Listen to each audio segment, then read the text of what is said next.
Hi, welcome to Promo Insiders, an ASI Media podcast covering the topics that matter most to the promotional products industry.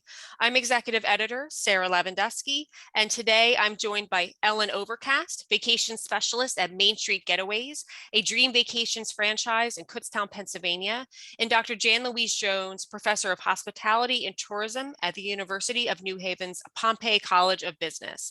Today, we're going to talk about the state of the long-suffering travel and hospitality industry, which has been experiencing a lot of lingering challenges these past couple years. So I thank you both for being here. We really appreciate it. Thank you for having us. Yeah, happy to be here. Thank you. So I wrote an update earlier this spring that actually you both contributed to, and it was the state of the travel industry in 2022 and how business travel was doing specifically, because our industry has traditionally been very, very travel heavy with shows and visiting clients and, checking out new products. And it's also a major industry for companies to sell into. And at the time, our company surveyed people in our industry and found that the majority were very excited to get back out there. Companies had lifted much of their travel prohibitions as far as COVID was concerned, but there was a slew of problems. There were the delays and cancellations of flights. There were staff shortages everywhere. There were these varying testing requirements and nobody could get it, keep straight. They changed every day, it seemed. And the costs associated with those testings. There were the geopolitical uncertainty with Russia and Ukraine, the energy price hikes, the threats of a new virus variant. And honestly, based on reports I'm seeing, things haven't changed very much, 3 or 4 months later. And yet the lines at the airports are full of hundreds of people. So people are traveling. We just had our big trade show at ASI in Chicago. People want to get on, it's summer. So this is the time to take vacation. So even if it's a pain in the neck, after 2 years, they really want to get back out there. So Ellen, I wanted to start with you because, every day you're on calls and emailing clients back and forth about travel and what to expect. Sure. What are your clients right now contending with at airports? Let's start with that because that's kind of the first leg of the journey, right? Sure. What have they shared with you about their experience in recent weeks? Maybe what have you experienced on your recent trips? And what are you warning upcoming travelers about? And does the experience vary at all based on and region or country, or is it really kind of like across the board, it's been a challenge? It seems like it's across the board that it's been a challenge. There's been a lot of airline delays and cancellations at the airports. What's happening is the airlines are still experiencing staff shortages, pilots, ground crew, and attendants on the planes. So what I recommend, I personally have had a couple of experiences recently, as many of my clients have, with delays and cancellations. So what I recommend to my clients right now is if they can travel a day earlier than they need to be somewhere, absolutely, that's the best way to do it. Best chances of getting where you need to be on time, especially if it's for an event such as a wedding or a business meeting, that it's important that they get there. If they can't do that, then I recommend leaving as early in the morning as possible. Because as the day goes on, pilots time out. So if they have staff shortages and someone calls in or they can't make it, odds are you're not going to get to where you're going. So best to leave as early as possible in the morning. And just leave as much room in between. I also recommend, possibly, if at all possible, to do direct flights, because what's happening quite often happened to myself, and it was unavoidable. I had to do a connection, and I didn't make my connection because my first flight was delayed. So yeah, and I deal with that almost every day. So hopefully that changes in the future. Yeah, I know. I think it was yesterday, the 27th, maybe. I think Lufthansa canceled all of their flights in Frankfurt and Munich, which is like their hubs. And it's like the largest airline in Europe. And I mean, because of summer strikes, because of ground crew strikes, and it affected like 130,000 passengers. And so, I mean, there's that kind of perennial problem of the strikes of the workers, Sure. that, they are, it's during the summer, and so it's busy, and they have their contract wants and needs that they're looking to get fulfilled, and Sure. that also added, I'm sure, to the lines at the airports in Europe yesterday, Absolutely. especially. So, and Dr. Jones, you Absolutely. actually just came back from a trip to Italy with students, which it sounds really, and I know we had talked about that in the spring, how you were planning this trip. Can you Mhm. tell us about what was like there, what it was like to fly there and back, how it went for you, particularly with a large group? What worked well? Were there any challenges as far as logistics? And how are the airlines maybe a little different this time around? Yeah, so interesting because I was terrified to take my first group after COVID. I was really excited, but really very nervous after I started watching all the reports on the news. Luckily, we actually left in May, the end of May, and so in some ways it was really only college students that were out yet. So you didn't have to deal with a lot of the kind of K through 12 families traveling. So I think we got a little bit lucky on that in that way. Um, I honestly do not have, I did not have an experience that's characteristic of what's going on right now. We flew with Emirates. Mhm. Because I'm a travel professor, we arrived at that airport 4 hours before our flight and made sure that all those students got through. Emirates was actually very good. They got us through with no problems. Security line was actually not that long when we went through, and I think it's because we had like just gone through so early, and so it really wasn't bad. There was a delay in our flight, but it was nothing like what people are experiencing. It was no different than what I think we would have experienced in the past. So I do have to say, like, big shout out to Emirates in that way. We really did have a good experience both going there and coming back. I did want to mention that I used coming back. The security coming back into JFK was extremely heavy going through, and we used it's called the Mobile Passport Control app, Mhm. and you could put your information in before. We literally went to the front of the line. There was this whole line snaked, of people, and we almost didn't believe it. Like, okay, but if we use this app, did it work? And they said, yes, absolutely, this is your line. And so we flew through customs. It was unbelievable. I couldn't That's believe it. great. So Nice. this is not characteristic of some of our personal travel and things that we've had more recently, and but I do have to say, in that particular, it was very welcoming to see that it was pretty smooth for us. But yeah, that's not what have experienced in my own personal travel, and my children have been traveling lately, and it's all of the things that Ellen just mentioned, right? Canceled flights, changes in flights. Even when you book early, they cancel your flight, they rechange it, rebook it like 4 and 5 times. So there are some big challenges right now, and we just got really lucky. So I don't know what happened there.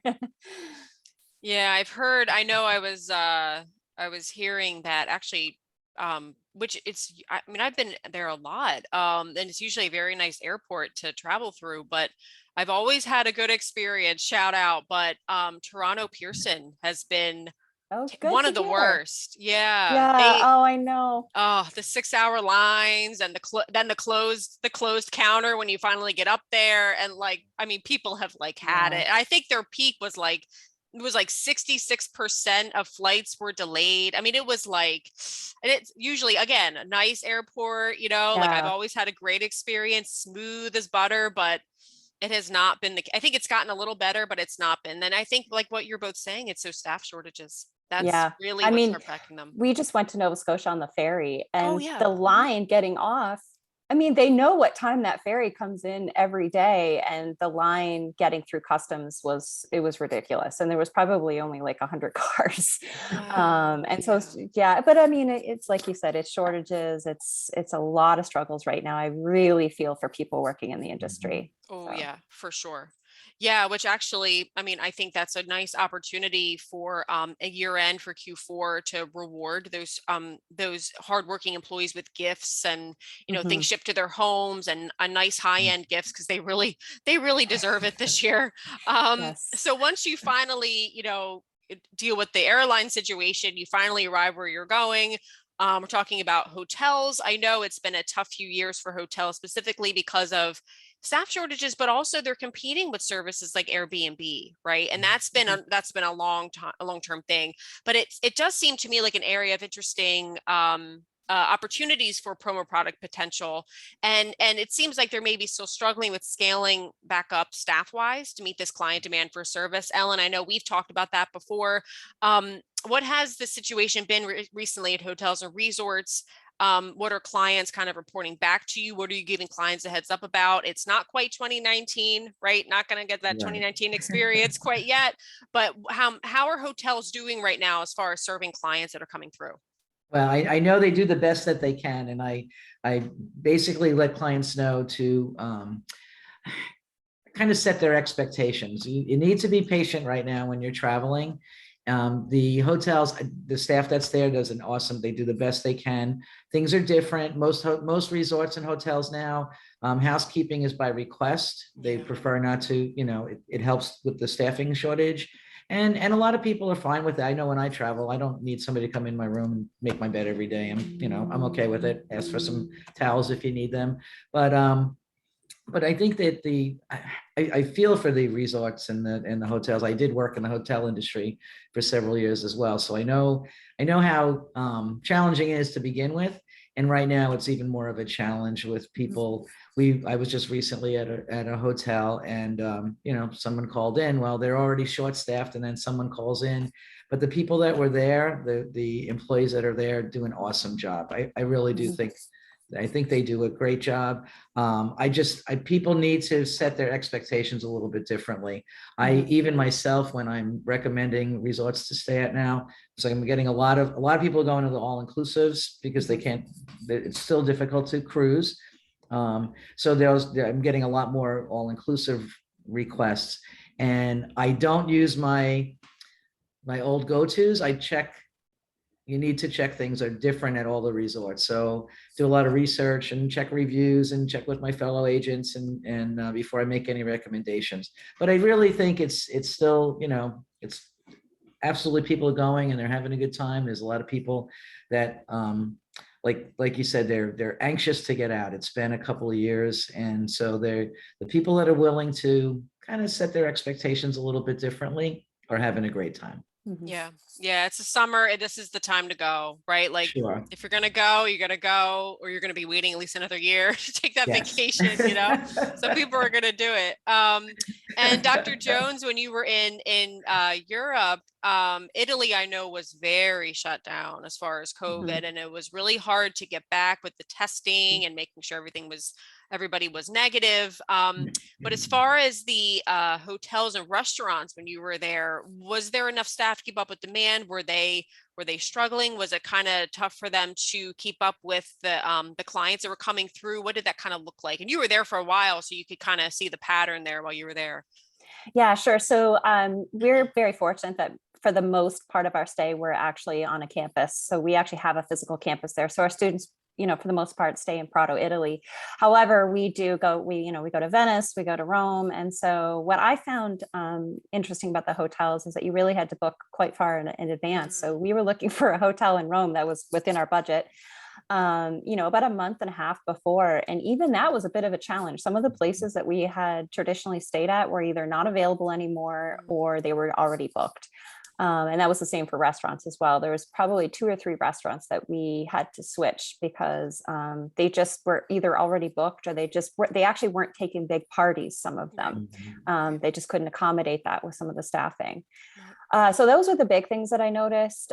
In terms of at the actual hotels, I mean, we really stayed in kind of quick overnight hotels because we were traveling through, but it seemed like the staffing was okay. But what I would, comment on and what I've seen in our industry and talking to our colleagues is that people are exhausted. And the people that have stayed in the industry or have jumped into the industry, which is a challenge right now, they're pretty worn down, right? A lot of them have been there since during COVID and just been through this awful ordeal for 2 years and doing everything. And now now there's a boom and people want to be there. So, and then the last thing I would just note, some of my students traveled a lot. They have the weekends off and they were looking to travel. And a lot of them usually would travel outside of Italy and go to, you're in Europe, you're going to go to Germany or other places. Most of them did not do that this year. They actually chose to stay in Italy because the international flights, those cheap cheaper prices were gone. They're really expensive to fly. There were a lot of strikes with Ryanair. Yep, There were yep. some strikes with transportation. So it really posed, in some ways, I thought it was kind of nice because then they actually explored places of Italy they may not have done if Yeah. they had, gone without that all in place. But yeah, it was interesting for me to see that. And both Airbnb and hotels, they said, were hard to find reasonable Mhm. prices. Students are typically looking for Airbnb, right? Because they can Right. share, and that's just that generation. But even that, they said, was really difficult to find. Mm. Things were just booked up. Yeah, yeah, right. That's the other thing. If you can find, if you can find the accommodation, it's like you have to book really way in advance. You Mhm. have to be willing maybe even to spend a little more if you really want to Yes. go. Yeah, I know. Yeah, you really have to want to go right now. There's a lot of headwinds. And speaking of that, Ellen, have you noticed that even though like we've been saying that it's the summer, people want to travel, this may be the first time in a couple years they've gone anywhere. Have you noticed that consumers, because of what's happening, have you noticed that customers are pulling back or, postponing trips again because of the situation they're hearing about? We now have these renewed, possibly another COVID variant. There's that kind of coming up again. Have you noticed that clients have pulled back in recent weeks, or are they still pretty gung-ho about going? I think there's two different mindsets. I find some of my older clients, the retirees, um, they have a mindset now. They're going to go. Yep. They're gonna do it while they can, since we all know at any time, the rug can get pulled out. And so they have the money, and they're actually taking their big bucket list trips now. They're booking them, and they're open to, things might have to change, flights change, but they're going. And then there's the other mindset of people that, they're concerned not only about the new COVID variant that they're talking about, but also the economy. So, I think it's really just depends on where they are in life. Mhm. I have a family that's been trying for 2 years now, or almost three, to go to Italy, and there's 24 of them. And Oh, so they've decided to go next year. And even that is difficult. It's hard. I don't know that big groups are getting harder to book mhm, even that far out. So mhm. they're flexible. So we'll work it out, and they'll get there hopefully. That's great. But Mhm. yeah, I do think there's just two different kind of mindsets about it. And also people are changing. Like I have, a lot of my cruisers are open to land now. They're Mm. doing the all Mm. inclusives. And so yeah, I'm optimistic. Mhm. Mhm. And I think a lot Yeah. of people are, and they just want to travel. And it's been a long time. Mhm. Yeah, actually, I meant to ask you too. What is the cruise situation looking like right now? Because that's a huge subset of our members who serve promo products. That's a huge subset of their market. Is like, I specialize in travel and hospitality, particularly cruises. Like that's my thing, and like I have relationships with cruise lines and all of that. What has the cruising looked like in recent weeks, months? Well, it's coming back, and it's changing every day. I just Mm. got some, information today. Royal Caribbean is the vaccine, the COVID testing requirements are starting to change little by little. It's still up and down. Princess Cruises sort of kind of buckled down a little bit more. So it's every day. I actually, when people call me, I can't answer their questions like where I used to be able to just answer right away. I check everything because it literally is changing day by day, Right. sometimes within that same day. So people want to cruise, and I've been on 3 cruises in the last year. Wow, Each nice. one is a little bit different. The first one I did was with the CDC when they were doing the Mhm. pre-cruise testing. Um, and that was interesting because only 800 people on board with a full crew, and it was amazing. Wow. Went Wow. again for a training, there was 1,500. And then I just went recently for a full ship. And again, a little bit of glitches here and there. I just tell people to, keep their expectations realistic, because it's not quite the same as it was before, but clearly it was a full ship. People want to cruise, and they're willing to do what they need to do to get Yeah. there. So Mhm. yeah. Mhm. Yeah. and it'll come back. Yeah. Yeah, like we've said so many times, like people, especially Americans, we're a traveling people. We love to be Mhm. able to travel if it's Mhm. cross state lines or overseas. Like we are a people on the move. We like to travel. We like having new experiences. That's really important to us. So like you said, I think yeah, it's going to come back. It's just going to take a little while. Mhm. And actually, Dr. Jones, I was curious about, because you're in a unique position where you have, you have students who are majoring in this, and they're Mhm. looking to you and saying like, what's going on? Like this is wild. And Yeah. it shows how like the travel hospitality industry, it's so complex and there's Mhm. so many interwoven parts, and there's the domino effect at all times. And it's fascinating, but at the same time it's like there are real people, who are Mhm. working in this industry, and it's hard on them. It's hard on their Yeah. bodies, it's hard mentally. But what have you been, talking to your students about as far as what this situation is kind of looking like long term, and how has this been a teachable moment for you? Yeah, so it's certainly been a challenge, right, to be in a classroom where your industry is completely 100% shut down for a Mm, very long time, really.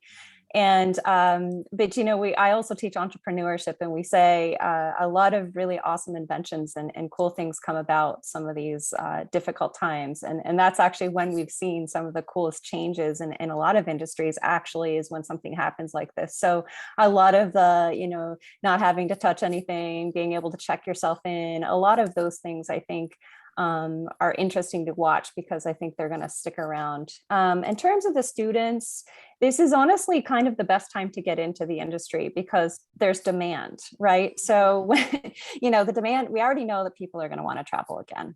And we're seeing that as a problem right now, right? There's not enough people. So it's a good problem to have when you have everyone beating down your door for students, right? The challenge is to convince them that it's still a good industry to work in. And I do think that our industry has to do a little bit better in how we treat employees and thinking about those long hours and the pay and things like that. I think there probably needs to be a little bit of an adjustment in some areas compared to, a student comes out of my program as a manager, still has to get a ton of experience in a lot of areas before they might walk into, a high level management position, whereas some of their other students are going into other industries and walking right into those higher level jobs. So I think there's a lot that needs to happen in our industry, but in terms of the students, I'm still very positive about it. I love to travel. I don't, even during COVID, I would do things to try to I would connect them with people from all around the world. And it actually gave me an opportunity, like, people that I'd met at resorts, they could do Zoom sessions with them. They would have never been able to do that, yep. If they were working because they've been too busy. So yeah, it's definitely been challenging, but I just keep telling them this is the best time to get in. The jobs are there and people want you. And it is a good industry to work in. If you love people and you love seeing people excited about, spending time with family or getting where they need to go, then this is the right industry for you. That's great. Yeah, I can attest to that, and you're right.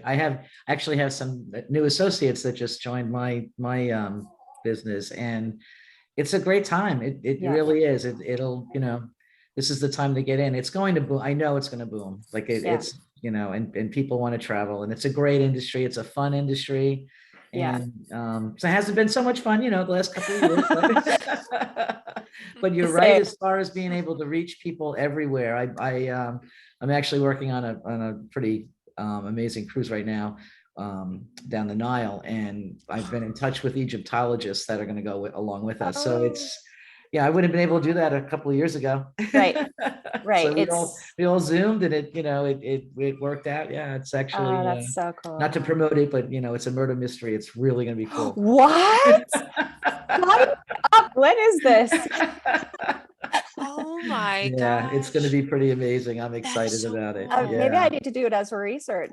Yes. Yeah, I'll same. send you the information. Yeah, they're going Okay. to allow us to hide the clues in the temples, and yeah, it's going to be an amazing This cruise. So sounds yeah, awesome. See, this right here, No, this is what I need as my pitch to new students, right? there you that's go. great. This is why you get it. Yeah, no, I think that's so interesting because, and it really does tie back into, again, promo products, experiential marketing. Like it's not just about, oh, DIY your trip, which there's definitely a space for that. But I Mhm. think now travel is changing and it's going to be like, we're going to have this tour for you, but it's going to have this extra oomph. It's going to have this Yeah. extra spice, and it's Mhm. going to make it like really like a once in a lifetime opportunity to Sure. have a murder mystery I Nile love River this. tour. Like Yes.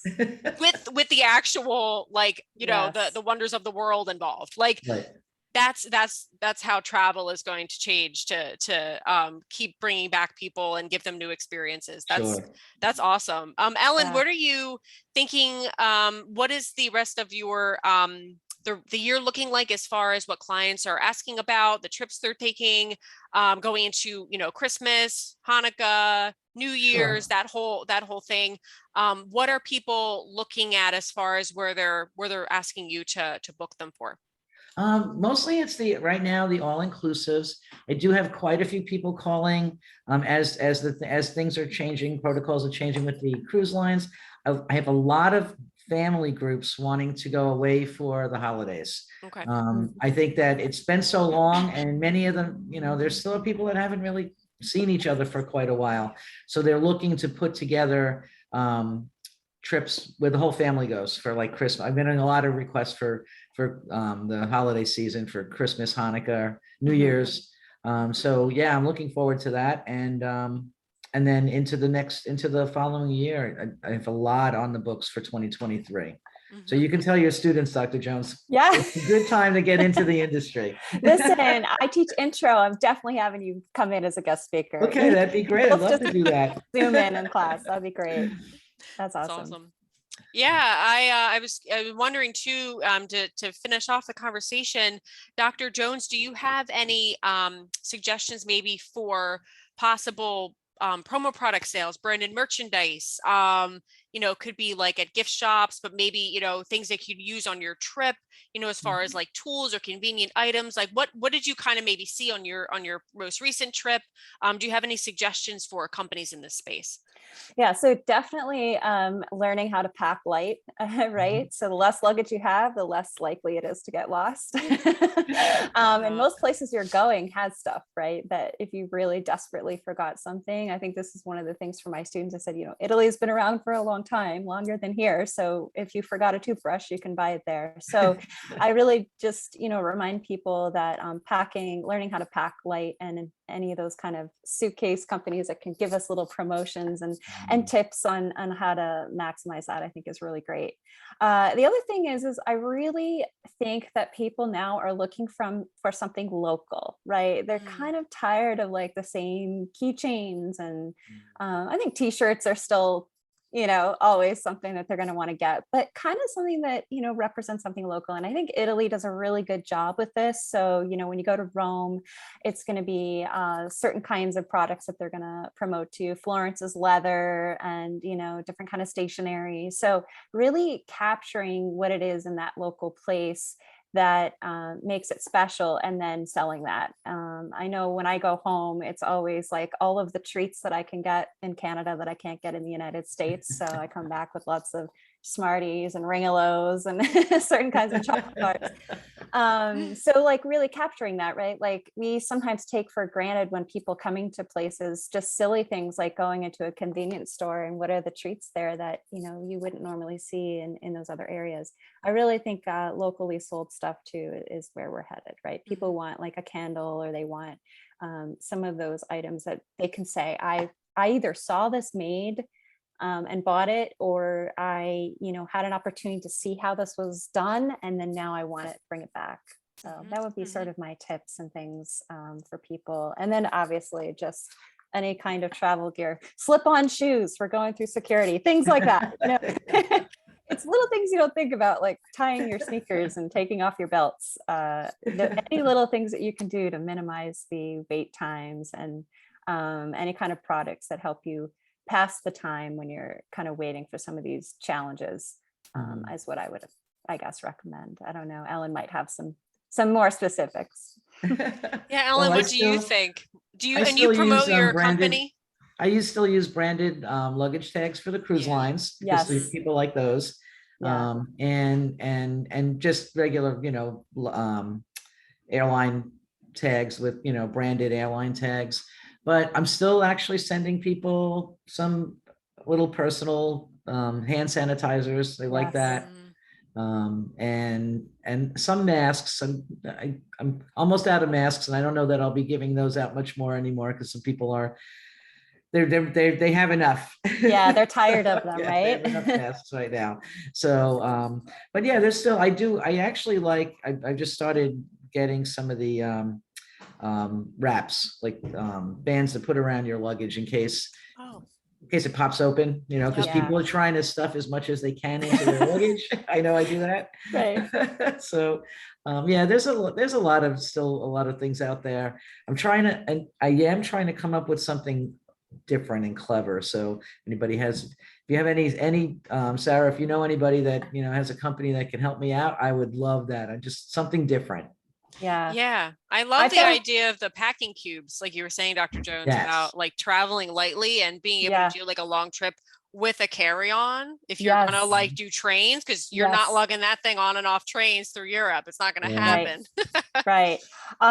Ellen just reminded me, our students, it was kind of funny to watch all of the different tags that they put on their suitcases. It's almost like they tried to get the most wild and crazy color, and it was great because, be like, oh, that's Lisa's bag, or, oh, that's so Right. bag. And so I think like almost like more like fun and different, that makes things stand out, I think would be great. Sure. Yeah. Yeah. I think another area of excuse me, trying to differentiate is the hotels trying to bring back more clients into their rooms instead of people booking with Airbnb, because there are definitely things that hotels offer that Airbnbs don't. And it's like you can have a unique experience in a local's home. Like I've done it. I totally get it. I did it in Europe. It was great. I had no complaints. But hotels offer a little more security, the 24/7 desk. They offer a little more Mm. protection that way. They offer more amenities. And so I think that you can, and I know there's been some companies like Hilton has had a recent ad campaign to start bringing people back to hotels more. But one of the things that I actually don't know if they still do it, or if maybe it was like a COVID, maybe they suspended it during COVID, but the DoubleTree has, and it sounds silly and it's, it doesn't sound like that big of a deal, but I'll tell you, after a long trip, when you get to check in and they have that warm chocolate chip cookie in the little bag, I mean, that's it. Like I'm a DoubleTree person for life. Like that it's so simple, but they keep it warm somewhere in that little like slip pack. And Yes. it's just, that's a food gift in a bag that's branded. And Mhm. you just gave somebody like a really, really nice, it's a nice gesture once you've had like a long trip and you just want to get to your room and you have your cookie in hand. It's the best. Like there are just Yeah. definitely ways to promote hotels. Mhm. And I think too, like they're saying now that restaurant swag is really big. So people Yes. will go to like, the Hard Rock for a long time has been, I went to Hard Rock in Maui Mhm. or wherever, those cities or states, but they'll have like, it maybe like even independent breweries or barbecue joints will Mhm. have a lot of swag at their restaurants. Mhm. And people love to, they're fashion forward. They have a nice soft hand. People love to wear that when they get back from their trips. Yep. Just a lot of different ways. It's not just, the airlines and hotels are one thing, but it's also, there's recreational areas that have opportunity for promo. And now we're seeing a lot with like mini trash cans for cars or like emergency kits. And like those would be great for rental cars, Yeah. to have like Sure. a branded mini trash can for like your family road trip. So it's not all over the car and you have to clean it out at the end. You can just put it in that can. Sure. But yeah, there's still, even though the industry is changing, there's still, I think, a lot of opportunity for promo products and items that have to do with travel. And of course, those luggage bands and the tags are perennial favorites. People can't go anywhere without those. So those are very Mhm. Right. important. Right. But yes, I really appreciate both of you for being here today. We appreciate your time. And for more information on the travel market and sales opportunities, please head to asicentral.com/news. Thanks for listening, everybody. Have a great day. Thank you both. Thank you. Have a good day. Bye. Bye Have a now. wonderful day. You too. Bye.